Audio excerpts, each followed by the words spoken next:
Dans la dernière édition du magazine Gala, paru ce jeudi 6 avril, Frédéric Beigbeder est revenu sur l'affaire Pierre Palmade.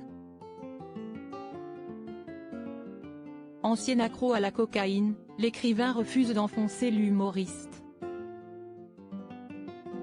Le 10 février dernier, Pierre Palmade provoquait un grave accident de la route alors qu'il conduisait sous l'emprise de la cocaïne.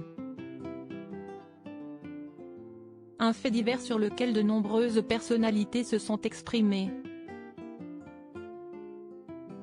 Si Julien Courbet, dont le père a été tué par un chauffard alcoolisé, a affirmé que le comportement de l'humoriste était inadmissible et impardonnable, d'autres comme Julien Lepé ont dénoncé le lynchage médiatique autour de cette affaire. Ancien accro à la cocaïne, Frédéric Beigbeder, lui, a récemment déclaré qu'il aurait pu se retrouver à la place de l'ancienne acolyte de Muriel Robin. Même si ce qui est arrivé à Palmade est plus, à mon avis, lié à d'autres drogues nouvelles, comme la 3-MMC, dont je parle aussi, mais que je n'aille jamais essayer, a-t-il dit au micro de France Inter. Il faut être humble avec les addictions alors qu'il assure la promotion de son dernier livre intitulé Confessions d'un hétérosexuel légèrement dépassé. Frédéric Beigbeder est revenu sur la situation de Pierre Palmade, qu'il considère comme son sosie, auprès du magazine Gala. Victime d'une overdose le soir où il a obtenu le prix Renaudot en 2009, le romancier de 57 ans ne connaît que trop bien l'addiction à cette drogue dure. Ça aurait pu mal finir. Je pense qu'on n'en guérit jamais, c'est une lutte de chaque jour pour rester clean, confie l'écrivain, qui refuse de pointer Pierre Palmade du doigt. Il faut être humble avec les addictions. Dans cette affaire, mon côté catholique prend le dessus.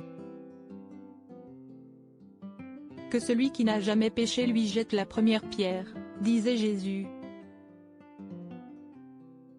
On ne s'échappe pas facilement de cette secte selon Frédéric Beigbeder, la cocaïne serait la drogue des timides, des gens anxieux et solitaires. Elle donne une illusion de force alors qu'elle rend mégalomane et insupportable. Mais on ne s'échappe pas facilement de cette secte, explique cet ancien cynique solitaire qui a désormais besoin de chaleur humaine.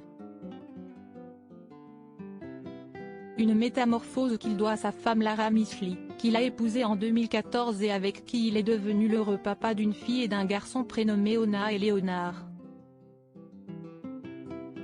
Avec elle, j'ai une vie plus équilibrée et heureuse, elle me maintient les pieds sur terre.